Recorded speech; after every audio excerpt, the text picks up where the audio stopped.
Es decir, ¿qué dicen otros acerca de Jesús? Otras culturas, otras ciencias, y luego vamos a pasar a lo que se ha dicho de Jesús en la teología católica. ¿Sí? Vamos bien. Primero, la figura de Jesús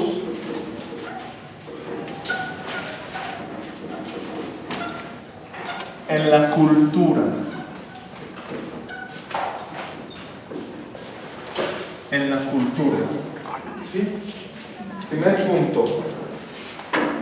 Centro de la historia.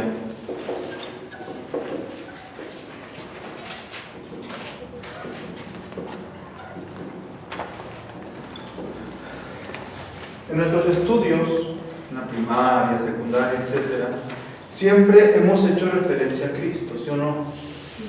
A ver, tantos años antes de Cristo, o tantos años después de Cristo, ¿verdad? Entonces, quiere decir que Cristo, la figura de Cristo, su persona, tiene algo importante, porque es considerado en toda la cultura. Para empezar con ese conteo de años. Y ahorita veremos por qué otras cosas, ¿no? Y desde que Cristo o Dios se ha hecho hombre, se ha hecho carne, que ha entrado en nuestra cultura, en nuestra sociedad, ¿sí? Ambas realidades, humana y divina, o terrena, divina, o histórica y eterna, han entrado en una comunión, ¿sí? Cristo dijimos en el año 2000, ¿se acuerdan el lema? Cristo ayer, Cristo hoy, Cristo siempre, ¿verdad? O sea, Él es aquel que recapitula todos los tiempos en sí mismo y el que da continuidad a todo. Él es como el hilo conductor. Cielo y tierra pasarán más, su palabra no pasará. Centro de la historia. Cristo ayer, hoy y siempre.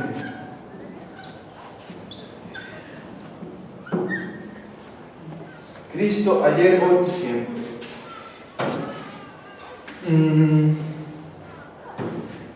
En el cristianismo, nosotros, a diferencia de otras religiones, somos una religión en la que creemos que es Dios el que viene en busca del hombre.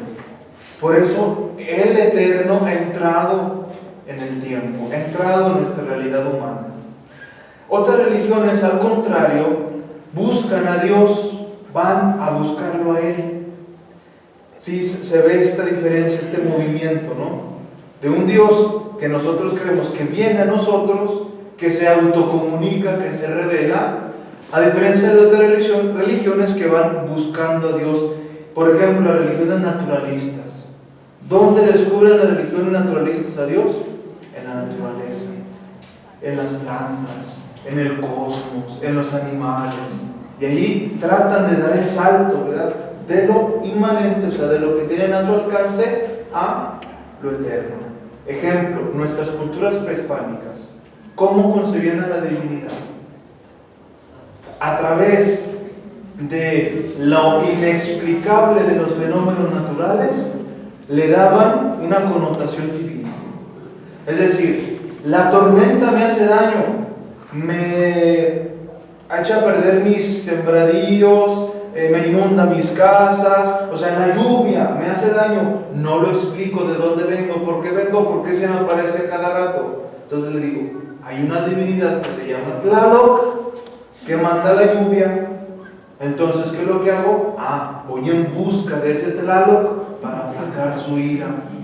Le ofrezco sacrificios, le hago tributos, trato de contentarlo para tenerlo así apaciguado, que no me vaya a hacer daño con la lluvia. ¿Sí? Pasa lo mismo con el sol, ¿verdad? Pasa lo mismo con el mar, etcétera, ¿no? Etcétera.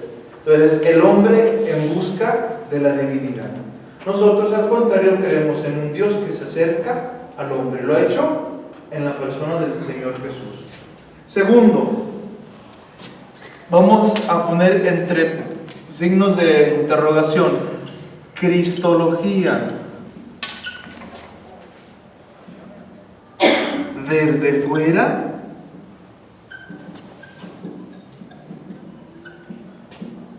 entre signos de interrogación. Dijimos, vamos a buscar la figura de Jesús en la cultura, cómo lo entienden otros no cristianos, ¿sí? ¿Y por qué decimos una cristología desde fuera? O sea, hay datos sobre Jesús reales, evidentes y verdaderos en la literatura, en la psicología, en las ciencias, en la filosofía o en otras religiones mistéricas, esotéricas o naturalistas. Sí, hay datos y hay que ir por ellos. ¿Ustedes han oído hablar de las semillas del verbo?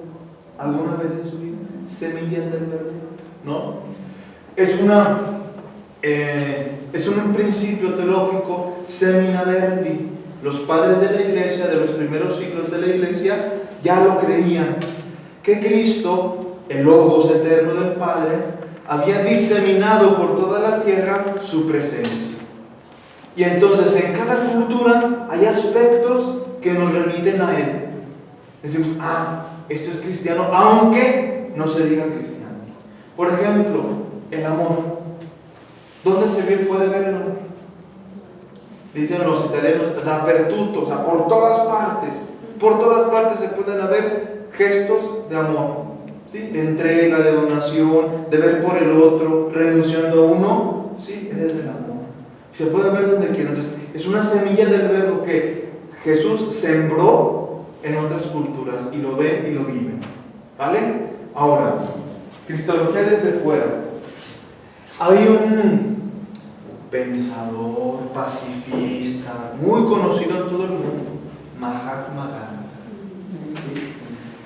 Mahatma Gandhi, con su principio de la no violencia, la búsqueda de la paz, de la armonía a partir de uno mismo, con el testimonio, con el ejemplo, hablaba sobre Jesús y decía: he leído el Evangelio, me gusta la enseñanza de Jesús, me gusta todo su mismo testimonio, su misma vida, dice, pero volteo a ver a los cristianos y digo, no son. O sea, mucho depende de la aceptación del ejemplo del otro para que se pueda aceptar a la persona de Jesús. Lo decíamos en la clase pasada. La persona promedio se va a encontrar con Jesús, no con ese Jesús abstracto, Jesús, sino con un Jesús manifestado en grupos de creyentes, o sea, en nosotros. Y del testimonio de nosotros cristianos que vivimos esta fe en común, dependerá mucho el que los otros también quieran conocer. Decíamos ese ejemplo, ¿no? Bueno, yo siempre tengo en mente esas mamás, espero que aquí no haya de esas mamás que dicen, padre, pues yo tengo una dificultad porque mis hijos no quieren venir a la iglesia, no quieren venir a misa, no quieren confesarse, no quieren. Le digo, a ver, ¿cuántos años tienen sus hijos? No, padre, pues 37, 45. Usted ya cumplió con infundirle o transmitirle valores humanos y cristianos. Ya también tiene el derecho de elegir y tiene poder de decisión. Déjelo. Le digo, si usted ya vio que con regaños, con gritos, con corajes, no entiende, creo que ya es momento de cambiar el cassette, ¿no? Por su testimonio. Que diga, mira, mi mamá va a misa, se confiesa y es mejor persona cada vez. Se ha convertido más, todos los días se convierte, le pide perdón a Dios, pero le echa ganas. Es más feliz, yo la veo más feliz y más contenta. Me gustaría, mejor voy a ver qué hay allá, ¿verdad? Ver qué dan ahí para hacer la vida más feliz. Pero si no llegas, tienes que ir a misa, tienes que confesarte, tienes que... No, ¿para qué voy? Se voy a regresar con mi mamá. No, mejor no. Y muchos tienen razón, ¿verdad? Muchos tienen razón. De la aceptación del testimonio del cristiano se acepta también la figura de Cristo. Habrá casos extraordinarios, ¿verdad? Y no negamos la revelación personal. Por ejemplo, un Pablo, ¿sí o no? Una conversión extraordinaria, de presentársele Jesús a él y decirle, a ver, ¿por qué me persigues? Aquí estoy. Y cambiar totalmente su vida. ¿Sí? Bueno, ahí se lo dejo de tarea. Entonces, Gandhi, ya lo vimos. Ahora, el punto 3, vamos a las otras religiones. Otras religiones.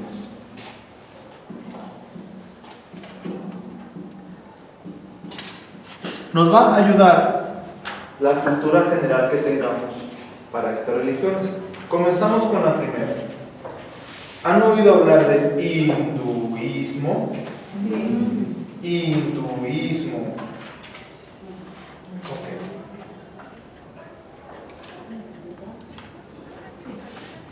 ¿Qué es lo que admira el hinduista de Jesús? Bueno, para empezar, el hinduismo tiene un alto grado de admiración por Jesús en estas características, porque Jesús es tolerante, porque Jesús es gentil, porque Jesús promueve la paz, porque Jesús es amigo y porque siempre trata de buscar la armonía. El hinduista proviene de una religión naturalista. ¿Qué ve el hinduista en la naturaleza? El orden, la estación, las plantas que se siembran, que crecen, que dan frutos y siempre hacen lo mismo. Eso es vivir en armonía y tratar de entrar en el orden de la naturaleza es lo que produce la felicidad para el hinduista. Jesús ha tratado o ha manejado su discurso en ese sentido, por lo tanto es una figura admirada por los hindúes. Vemos una correlación entre Gandhi, promotor de paz, no violencia, y Jesús, promotor de paz y no violencia. ¿Me estoy contradiciendo? ¿Qué piensan? He venido a traer fuego a la tierra y cómo me gustaría que yo estuviera aquí. ¿Usted cree que he venido a traer la paz? No, he venido a traer la guerra. 2 contra 3, 3 contra 2. Soy 3 contra 9. Y luego sales. Suegras contra nueras. Pero ahí nomás dice, sí dice suegras contra nueras, no. Padres contra hijos. Mira, estira el texto. No, sí dice suegras contra nueras, sí dice. Sí, Sí, no me sí acuerdo. dice. Oye, pero Sí. por ejemplo, con Gandhi, Ajá. sí quería, amaba la paz y lo demás, pero estaba dispuesto a lo que fuera por lograr los principios, ¿no? Y hubo violencia y todo, quizá no como él quisiera, pero sí se necesitaba una cierta imposición sobre los que no querían esa paz. Y finalmente hay violencia. Esa violencia misma que, así puedo entenderlo yo, el mismo Jesucristo, ¿no? Pues para lograr esto, voy a tener que recurrir a que estos dos se peleen, porque tiene que ser la verdad. No sé, algo por ahí. Bueno, no es un recurso. La violencia nunca será un recurso. ¿Sí?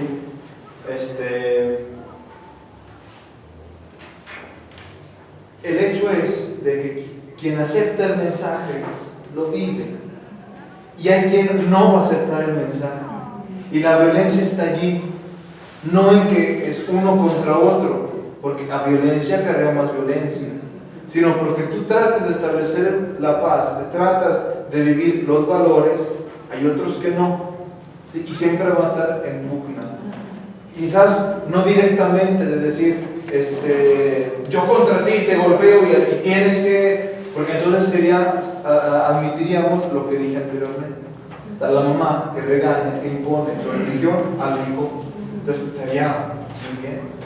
O sea, la mayor violencia es tu mismo testimonio. Eso crea más violencia, hace más daño, entre comillas, hace más daño tu testimonio que 1000 palabras o 1000 corajes. Es violencia de la abuela. Podemos decirlo así. Vivencia de la buena. Porque incluso fíjense ahorita en nuestro mundo actual, cómo se vive cierta tergiversación, o no, ¿cómo es? Cierto cambiamiento, ¿no? Malinterpretación. Exacto, o sea, y lo digo en ese sentido, hay una usanza y una costumbre, el que no tranza no avanza, ¿verdad? Hay una costumbre, así, llegas tú y tratas de ser honesto, ¿sí? Y caes mal. Y tú estás viviendo un valor, ahí entra la violencia, todos acostumbrados a algo, llegas tú con algo nuevo, diferente, que es la honestidad, viene luego el rechazo. Vemos situaciones de impiedad, familias que viven en la total impiedad. Se alza uno y quiere convertirse, se acerca a Dios, el santurrón, el persinado, etcétera, ¿no? Más o menos, sí. Bueno, vamos adelante, porque si no, aquí nos dan las 3 de la mañana. Bueno, Jesús es considerado en el hinduismo como un avatar. ¿Se acuerdan de esa película de los avatars? ¿Sí lo vieron? ¿Sí le llegaron a ver esos monos azules feos? Una especie de avatar es Jesús. ¿Qué hacen los avatars? Bueno, en la película, ¿cuál es el telón de fondo? En armonía con la naturaleza, con la creación. ¿Sí? Jesús es uno de esos, un avatar, iluminado, maestro espiritual que enseña a vivir en armonía con todo, consigo mismo, con la naturaleza, con los demás, con Dios. ¿Sí? Bueno, hasta ahí vamos bien. Ahora vamos primero hinduismo, ahora budismo. El budismo.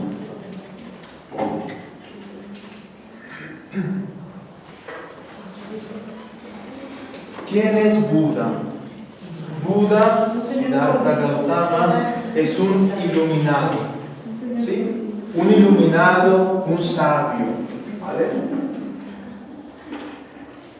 Tiene una alta moralidad, tiene un buen comportamiento, un grado bueno de humanidad, ¿sí? De vivir, como decimos, es un gran ser humano, ¿verdad? Así es un iluminado que transmite su conocimiento, transmite su sabiduría a sus seguidores. Pues Jesús es admirado como un Buda. O sea, Jesús es un iluminado, y ese iluminado que recibe sabiduría de Dios y que la pone al servicio de los otros, para que también los otros puedan alcanzar la iluminación. ¿Dudas aquí en este punto? O sea, ellos lo aceptan, los budistas. No, están viendo cómo lo ven. ¿Cómo lo ven? ¿Cómo lo ven? O sea, aquí, lo que admiran de Jesús. Desde su cultura. Exactamente. O sea, lo rechazan. Cuando el budismo entra en contacto a conocer, solamente conocer la figura de Jesús, lo admira en ese sentido. Porque si lo aceptara, también lo cambiaría en lugar de Buda. Es como el reconocer, él fue como nuestro iluminado que llegó a ser iluminado, pero no es el que va a ocupar el lugar de nuestro, es más perfecto nuestro iluminado. Exactamente. ¿Sí? Bueno, sigamos con el judaísmo. Le hemos llamado a los judíos nuestros hermanos mayores, ¿verdad? Y en ese mismo sentido, hay judíos que llaman a Jesús el gran hermano, no el libro de él. El gran hermano, ¿sí? Judíos que aceptan su testimonio de vida judía, porque a fin de cuentas él, al final de su ministerio, era cuando entró en lucha contra fariseísmo, contra los maestros de la ley, contra todas estas hipocresías. Pero durante su vida con su familia, digamos, con José y María, se comportó como un verdadero israelita, ¿no? No lo llevaron a la Pascua, y luego regresaron en caravanas. O sea, él cumplía perfectamente las normas judías. Las recibió de su padre José y las continuó. Ya cuando entras a reconocer su ministerio, su misión, es cuando entra a las contras de la contrarreformación. Ay de ustedes y ay de ustedes. ¿Por qué no? Les faltó, al judaísmo le falta esa plenitud. Ellos se quedan en la letra. Ya vimos quedarse en la letra que nos lleva, ¿verdad? A la amargura, a la infelicidad, a la insatisfacción. ¿Sí? Entonces le llaman el gran hermano o el eterno hermano. ¿Sí? Otros de los mismos judíos dicen, no, Jesús es un herético, es un revolucionario y herético. ¿Por qué? Por esto mismo, ¿verdad? Venimos viviendo una costumbre judía, una moral, una ley judía.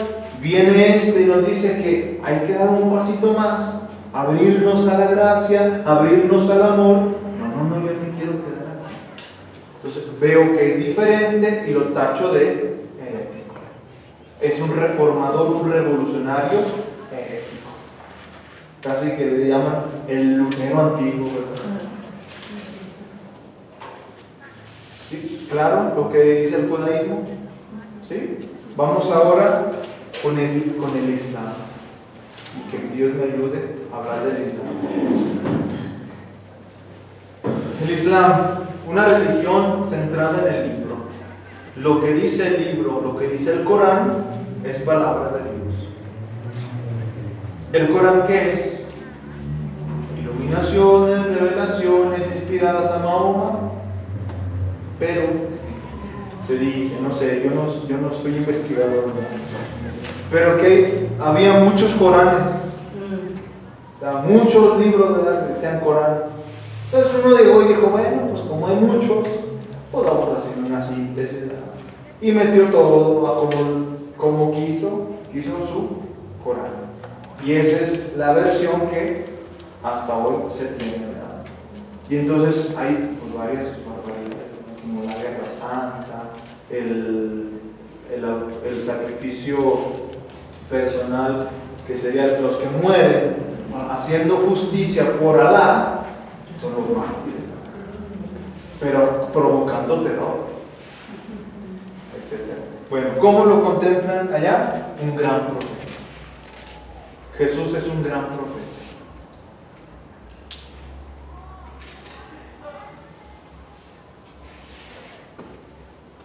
Jesús es un gran profeta, pero no es divino, no es Dios.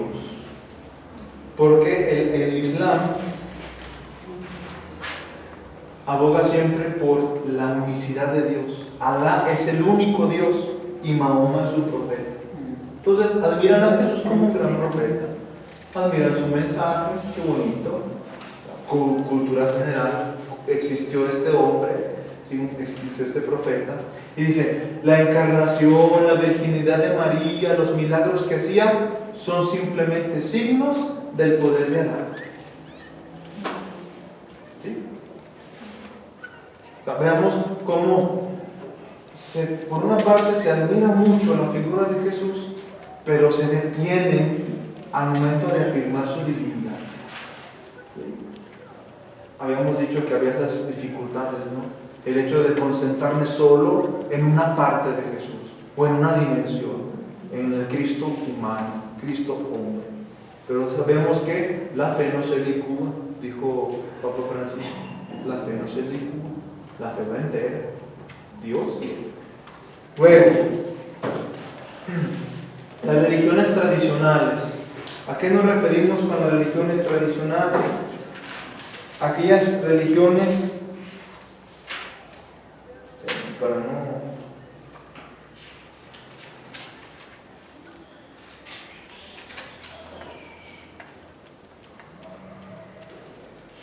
religiones tribales o primitivas, el paganismo, el culto a los ídolos, el fetichismo, el animismo. ¿Tenemos idea de estas cosas o las vamos diciendo una por una? A ver, ahí va. Religiones tribales o primitivas, las tribus. Digamos, entre nosotros en México, los indígenas. Aquí tenemos todavía una religión tribal.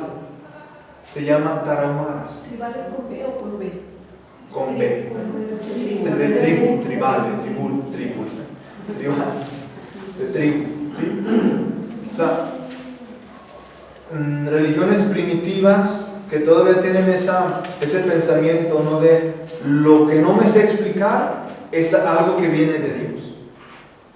Por ejemplo, en cierto sentido, el judaísmo tiene mucho de religión tribal.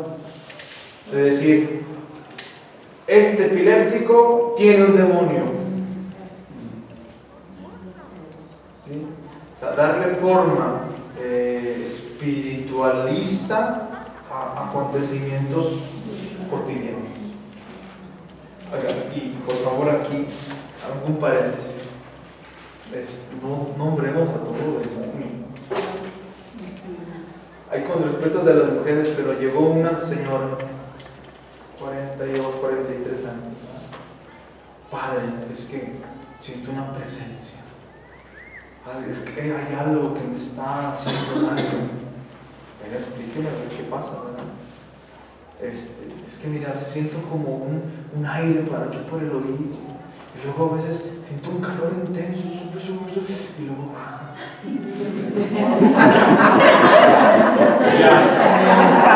Ya supieron. Menopáusica.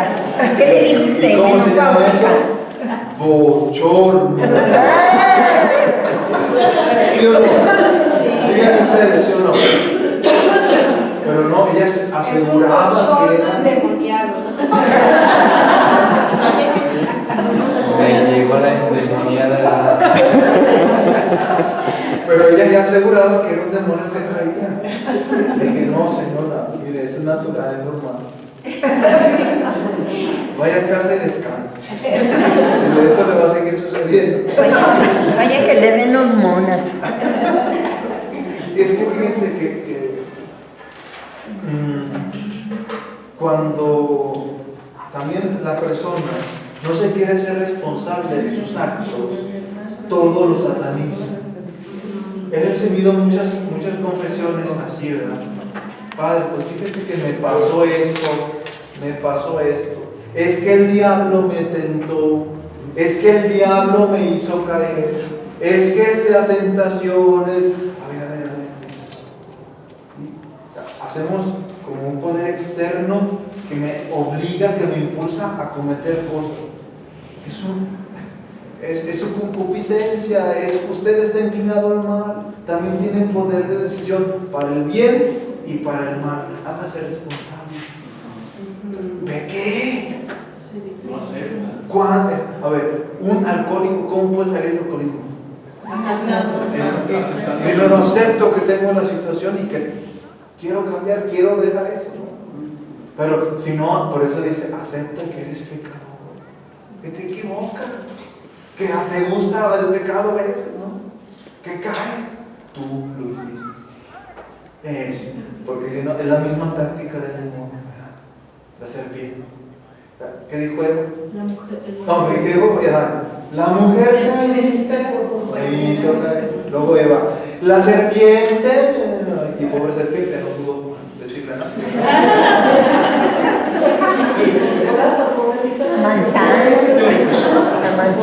La serpiente de la manzana. Cuando yo era seminarista hace poco, un padre llegó a platicarnos, ¿verdad? Que venía, por un lado le daba risa, pero por el otro se ponía a pensar. Dice, había en el seminario menor con los más jóvenes, los de preparatorio, un oratorio pequeño con el Santísimo, ¿verdad? Para hacer oración cada vez que el muchachillo quisiera, o que se turnaba, ¿verdad? Durante el día. Y había un libro de oraciones para escribir peticiones, intenciones, agradecimientos, etcétera, etcétera. Y dice que estaba leyendo por ahí para darse cuenta de lo que sus muchachos, porque era el prefecto. y decía una intención, te pido, Señor, por aquel por quien nadie pide, por el diablo.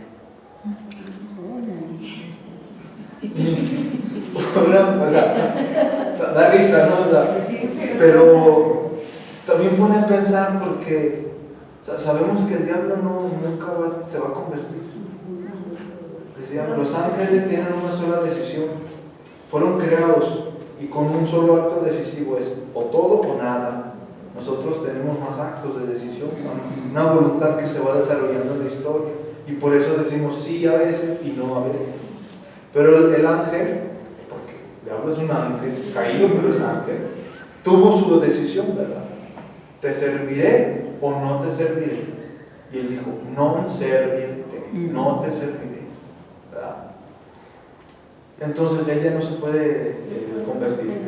Pero qué interesante que un muchachito de 15 años tenga en su mente o en sus peticiones alguien por quien es el más olvidado, ¿verdad? Pero es el que más actúa. En el Espíritu Santo actúa, sí, pero a veces al que hacemos más actuar o dejamos más actuar es.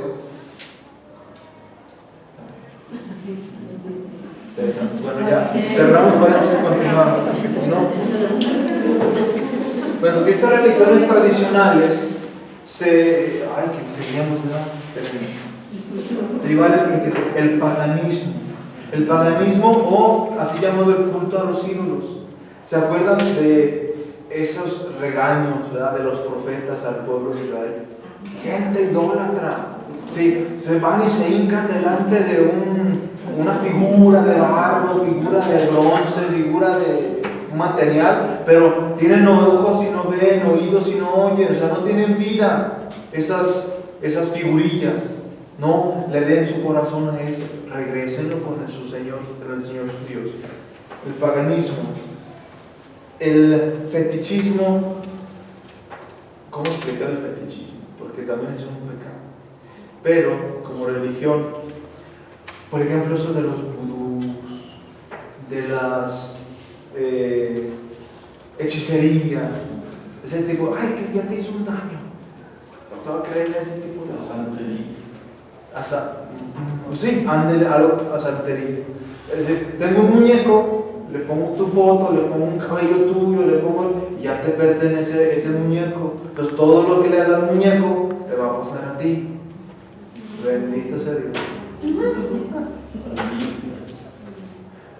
Todo este tipo de cosas, fetichismo. A través de objetos, considerarlos como mágicos que producen efecto en las personas. ¿Sí? Y finalmente el animismo de ánima, aparecidos, que te sube el muerto. Dicen los muchachos, estoy tan deprimido que si ahorita se me sube el muerto le doy una abrazo.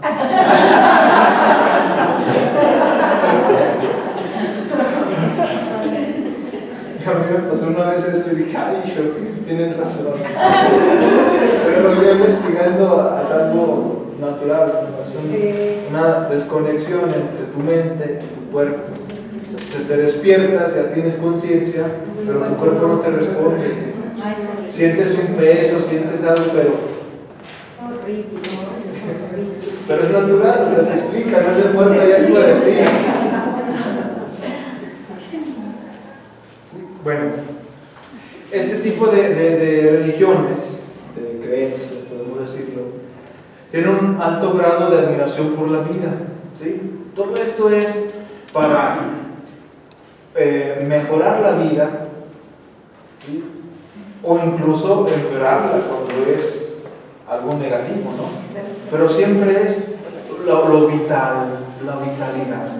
Entonces, como Jesús en su mensaje y en su testimonio siempre habla de la vida, yo soy el camino, la verdad y la vida, he venido para que tengan vida, la tengan en abundancia, yo soy la vida, yo soy la luz, o sea, todo lo positivo. Entonces las religiones aceptan en cierto sentido este mensaje por la vitalidad, ¿sí?, el agua de vida, ¿sí? ¿Más o menos? Sí. Okay. Continuamos con el Jesús esotérico de las sectas. El Jesús esotérico de las sectas. Jesús viene a ser como una especie de chamán, un curandero, ¿sí?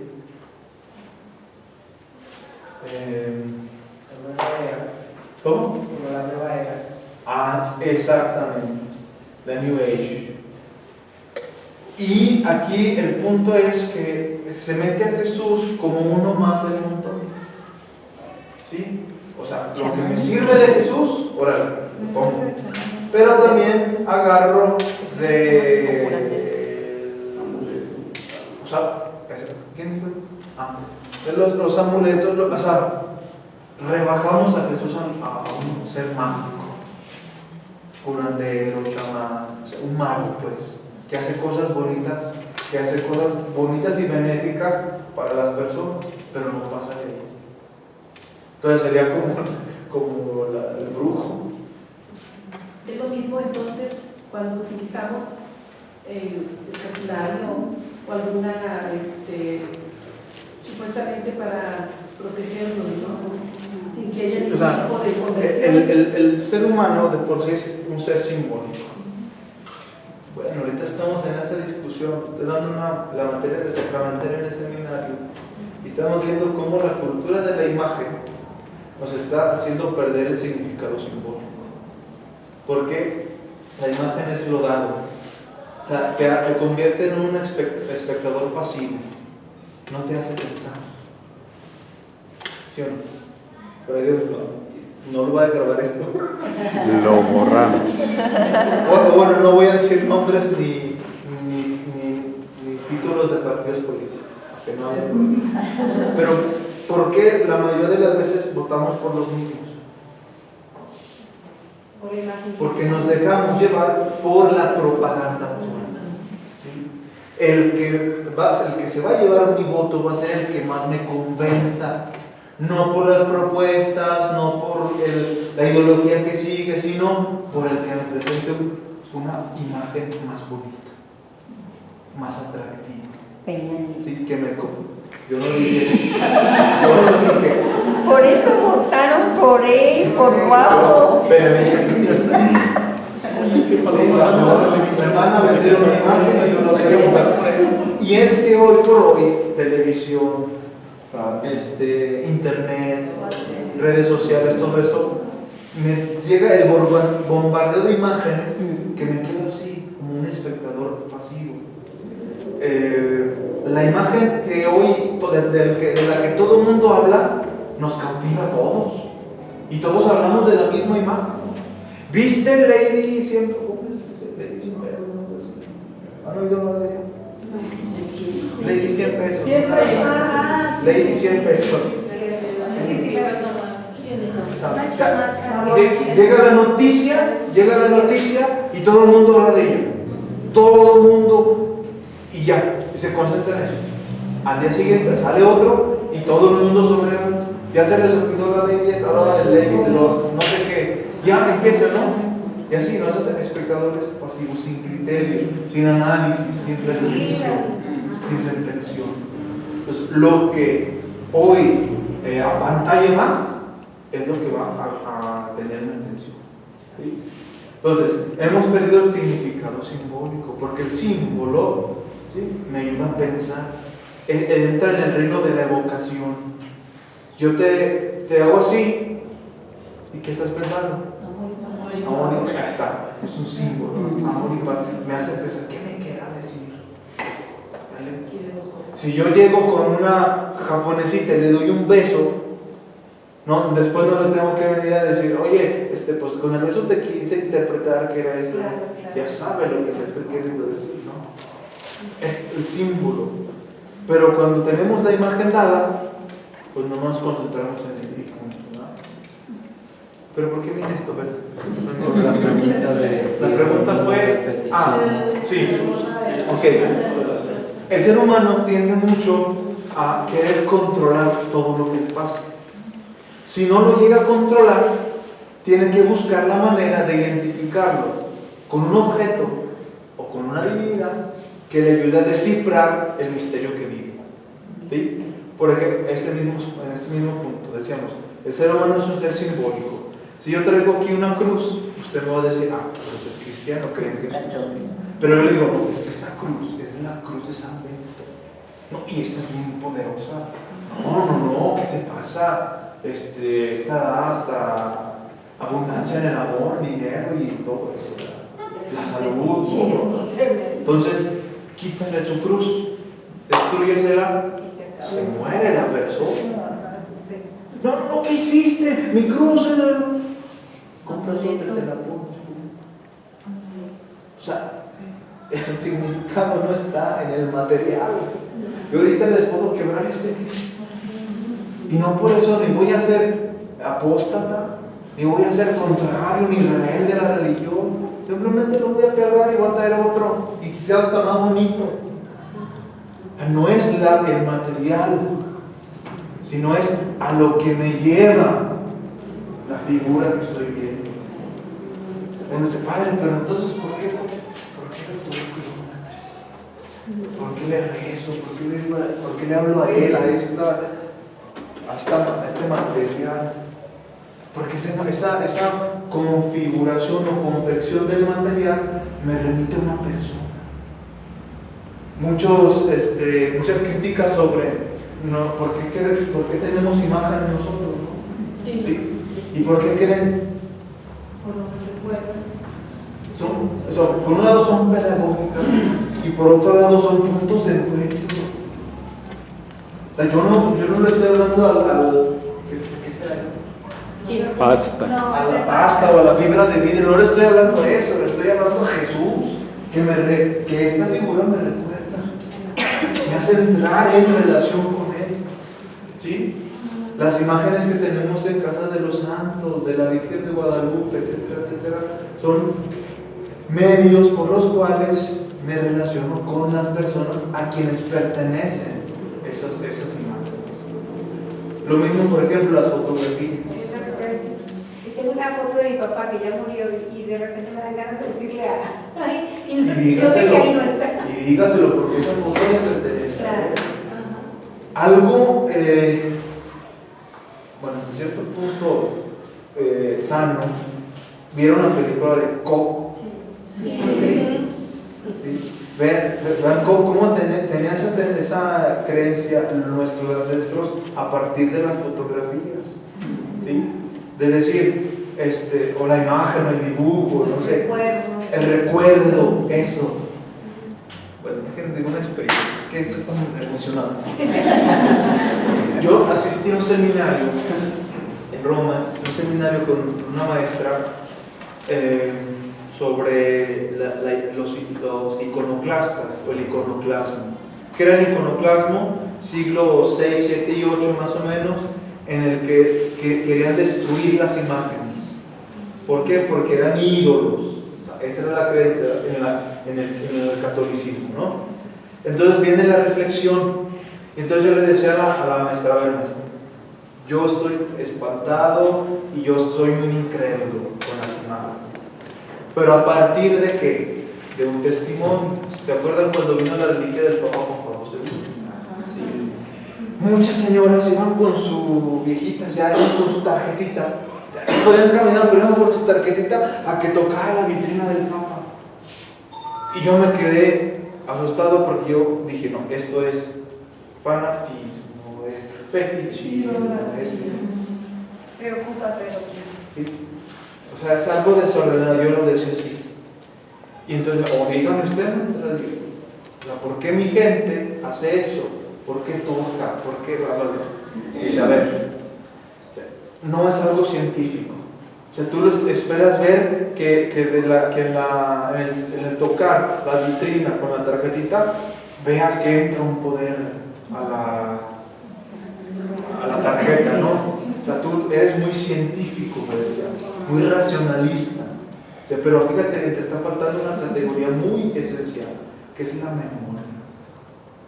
Pero explíqueme, porque me dejo igual, pero es la memoria. Dice, cuando la abejita tome su tarjetita del Papa Juan Pablo II, que tocó la vitrina de su reliquia, no solamente se va a concentrar en que la tocó, se va a acordar de quién era el Papa, su persona, su testimonio de vida cristiana. Dice, se va a acordar a quién representaba, que era el mismo Jesús. Y se va a acordar de esa emoción, de esa devoción, de esa fe que tuvo en el momento que fue a que tocara la vitrina. Además, la sangre que venía en la ámpula, o el hueso, o lo que haya sido que venía, el cuerpo estuvo habitado por el Espíritu Santo. Y a través de ese cuerpo habitado por el Espíritu Santo, Dios hizo maravillas, convenció multitudes, atrajo muchas personas, muchas conversiones y muchas vocaciones religiosas y sacerdotales. O sea, ese cuerpo estaba habitado de manera especial por el Espíritu, por eso fue canonizado.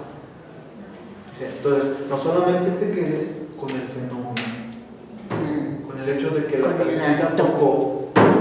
Son dos materiales, sí, son dos materiales, pero aquí te falta la fe y la memoria. Y entonces cada vez que te pones en relación con un objeto sagrado o con una imagen sagrada, te pones en relación con la persona a la que perteneces. Y eso cambió totalmente mi visión. Total, yo ya llego y beso las reliquias. Antes no decía eso. Bueno, mágico, eso es superstición. Ahora no. Ajá, y es que también echábamos mano de dos cosas. Una, en el Imperio Romano, hacerle un insulto a la estatua del emperador era hacérselo directamente a él. Entonces era penado.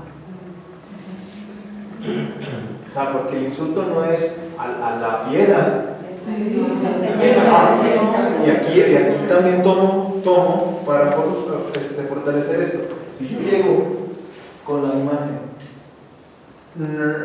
la quebro, la rompo, pero con odio, o sea, ya directamente lo estoy haciendo, porque mi intención sí se refiere a la persona, no al material.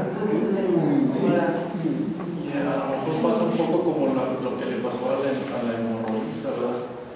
Que tuvo tanta fe que tan solo con tocar su manto. Pero no era el manto del apóstol o de Juan o de Bartolomé, era el manto de Jesús, pertenecía. Pero lo mismo sucedió en el Nuevo Testamento. Tenemos una referencia de Pedro y de Pablo, que ellos pañuelos que habían usado los siguieron tocando y curaban enfermos con solamente tocar el pañuelo de San Pablo, el pañuelo de San Pedro. Lo que bien dices, Padre, el Espíritu Santo se comunica a través de, porque es la fe la que hace ese enlace directo, no con la tela, sino la fe nos remite a la esencia. Y decía, la otra punto era la fotografía que les decía. ¿Sí? La fotografía, por ejemplo, de su familia. Esas figuras formadas por tinta, por papel y todo, pertenecen a su familia, a las personas, no a otros, son ellos. No están ahí físicamente, no son aquí, pero los remiten a ellos. Cuando ustedes los ven, actúa la memoria. Mi mamá, ¿cómo me acuerdo cuando mi mamá me llevaba al parque, cuando me hacía esto de comer, cuando entra en relación? Porque los acontecimientos vividos con personas, o sea, nosotros aquí estamos haciendo historia, nos estamos relacionando, maestro-alumnos o compañeros de viaje por la teología, etc. Pero estamos haciendo historia y ustedes algún día se van a recordar de aquí, de lo que estamos viendo. El Padre Miguel, que nos decía, van a ver mi foto, por ejemplo, no sé, en Tribuna Libre.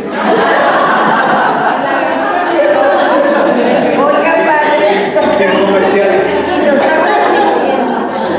Lo vemos en Tribuna Libre y decimos, ¿esa es una repeloción? No, pero acuérdese de las clases.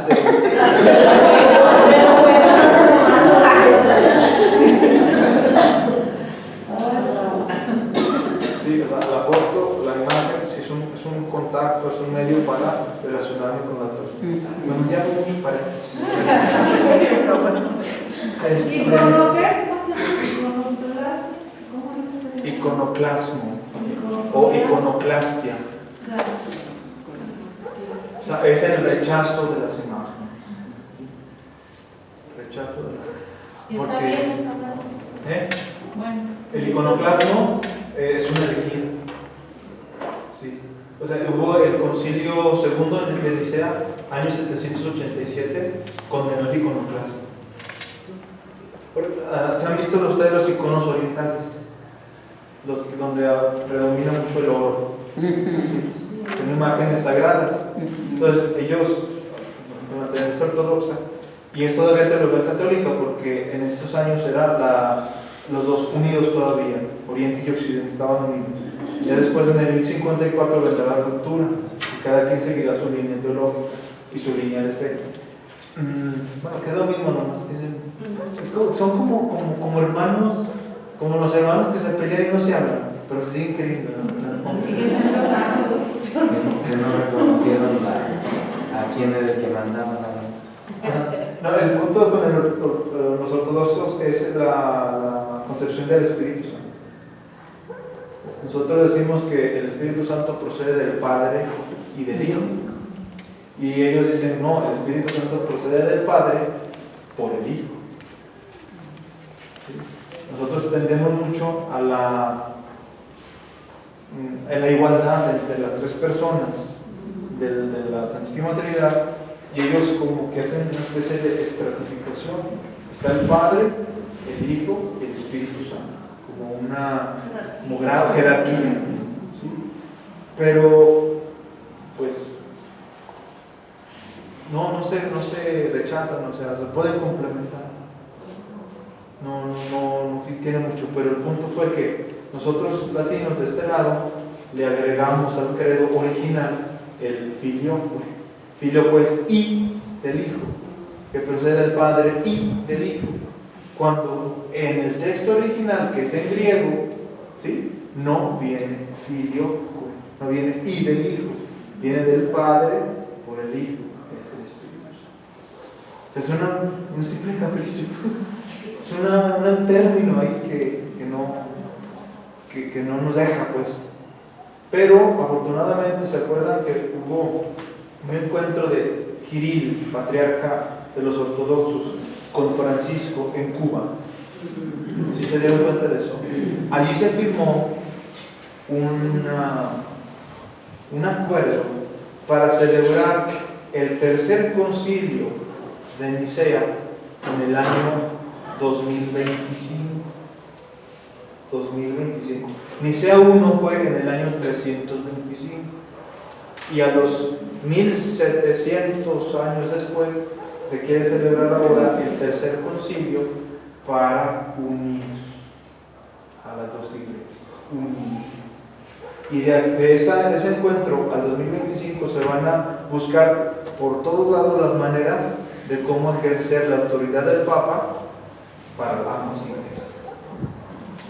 Ya vamos dando muchos pasos hacia la unidad. Bueno,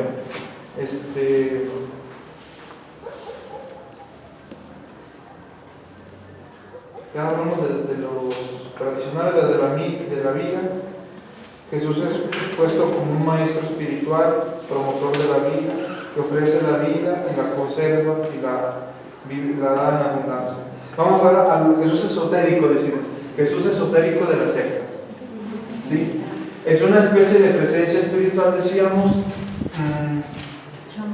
un chamán, un curandero, o aquel que,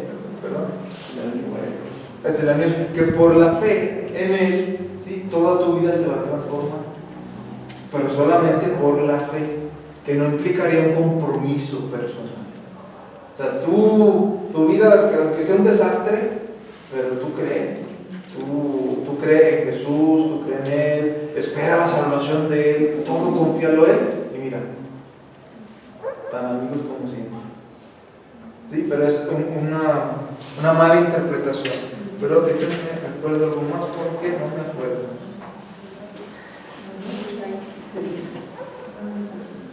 Ya. Supuestas. En estos movimientos la comprensión de Jesús es de tipo neonóstico, filtrada a través de supuestas revelaciones de distintos fundadores. Se niega su divinidad, se rechaza el concepto de Dios Trinidad, se relativiza su mensaje, sobre todo en sus implicaciones dogmáticas y éticas, se rechaza a la Iglesia. Son los testigos. Testigos de Jehová y otras confesiones cristianas. Una Los especie que paran de de... sufrir, ¿qué? Igual. No va a ser que dicen, Pues es que es un movimiento muy cimentado, sí, en lo esotérico, está en lo fetichista. Yo los programas que he visto de esta Pare de Sufrir, he visto eso, mucho fanatismo en cosas, ¿no? Y ya manda a pedir tu litro de agua del Jordán, porque con esa te vas a... tu rosa puesta exacto, o sea, muchas cosas así que tú dices, bueno, sí y no, ¿verdad? Y en relación a la Virgen, Yo nada más experimenté, vi una vez un dirigente de ese de Pare de Sufrir que metió su carro del año, pero un carro no un Ventito como el mío, ¿verdad? Sino un BMW, una cosa de esas, ¿no? Que lo metió al salón de reuniones y que les decía, tóquenlo, todos, tóquenlo para que les vaya igual de bien que a mí. Tóquenlo. Entonces lo metió, ¿verdad? No puede ser. El descargo de... Bueno, ya no tener el carro. Por ejemplo, en ellos no hay doctrina, nada más es preparar arengas para convencer a la gente. Sí. Y lo único que hay es, hacen como el evento para poder ir metiendo, les doy una explicación para hacer creer lo que ahora vamos a presentar. Ahora les voy a pedir la colaboración no le dicen ellos diezmo, ellos tu cooperación en el sobre para hacer la oración para que se te haga el milagro, ¿no? Por eso Paras de Sufrir, coopera y tienes tu remediado tu necesidad. Y aparte como que han de manejar también pues, como que psicología, ¿no? Es que miren, muchas de las sectas utilizan el recurso Coco Wash. Sí, te prometen el cielo, la luna y las estrellas. Y como la persona, o todos, la mayoría buscamos respuestas inmediatas, rápidas, y no queremos procesos. No queremos procesos, queremos que de la noche a la mañana mi problema desaparezca. ¿Cuántas entrevistas he tenido yo con personas que quieren que yo les resuelva la vida? Tienen claro lo que tienen que hacer. ¿Sí? Uno les ayuda para que se topen de frente con la decisión, pero no quieren dar el paso. Entonces es un apego, una cierta comodidad, pero que ya su misma situación les está invitando a deshacerse de eso, pero no quieren. ¿Y por qué recurren a veces a mí? Para que yo les diga, déjenlo. Si no funciona, el Padre me dice que el Padre tiene la vida. Es lo mismo, le tenemos miedo a enfrentar la vida. Una señora llegó así, Padre, ¿lo dejo o me quedo? Si me quedo, voy a seguir teniendo humillaciones, me va a golpear, me va a bla, bla, bla, bla. Si me voy, pues lo voy a dejar y pobrecito, y quién le va a lavar la ropa, quién le va a dar de comer, ¿Y a quién va a golpear? Entonces me puso una especie de trampa, ¿no? Entonces yo le digo, mire, haga lo que quiera usted. Es decir, pero decida lo que decida, aprenda a vivir con eso. Acepte lo que ha decidido. Yo no le voy a decir que se vaya o que se quede. Usted lo va a decidir. haga lo que usted quiera, lo que le haga feliz. Porque hay una idea muy rara de eso de que, es que es mi cruz que me tocó cargar. Bueno, sí, pero no tanto. O sea, ya cuando tú pierdes tu dignidad como persona, o sea, tienes también, Jesús vino a levantar la dignidad de las personas oprimidas. Ya no vino a que, pues ni modo, así te tocó. Y que sigan, ¿verdad? Y tú, sí, mansito, y como yo, vámonos a la cruz. No tanto fue eso, ¿verdad? O sea, Él vino a liberar, vino a salvar. O sea, todo lo concentró en Él. Y no dijo, tú vas a ser ahora el Redentor por tu sacrificio. No, es un sacrificio sí que se une al de Cristo, pero siempre y cuando te levante, te llene, te haga tener un sentido de Redentor, ¿no? Unido al de Cristo. Pero bueno, eso es otro rollo. Yo le digo, decida lo que decida, pero manténgase. ¿Sí? Si se va a quedar a seguir teniendo humillaciones, golpes y menosprecio, lo que sea, pues ofrézcalos. ¿Sí? Y si se va a ir, pues sea feliz. Que no le acuerde, ¿qué estará haciendo? Dios se encarga de sus hijos, es providente, tranquilo. Oigan, pero los hijos, ¿cuántos años tienen los hijos? No, pues no, el más grande, digo, el más chico tiene 30 y no sé qué.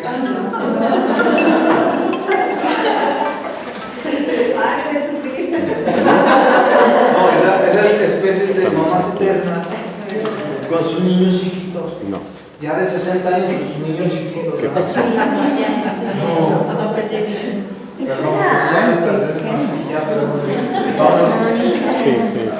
La siguiente, Ya vamos a aprendí ver. ya en un ratito, ya dile que estoy en clase. Bueno, pero eso ya descansen, tranquilos, sean felices, redímanse, vayan con Jesús, hablen a Él, pídanle perdón, pónganle sus necesidades delante de Él y que lo resucite, ¿vale? Que el Señor esté con ustedes, la bendición de Dios Todopoderoso, Padre, Hijo y Espíritu Santo, nos acompañe siempre. Amén. Bueno, gracias.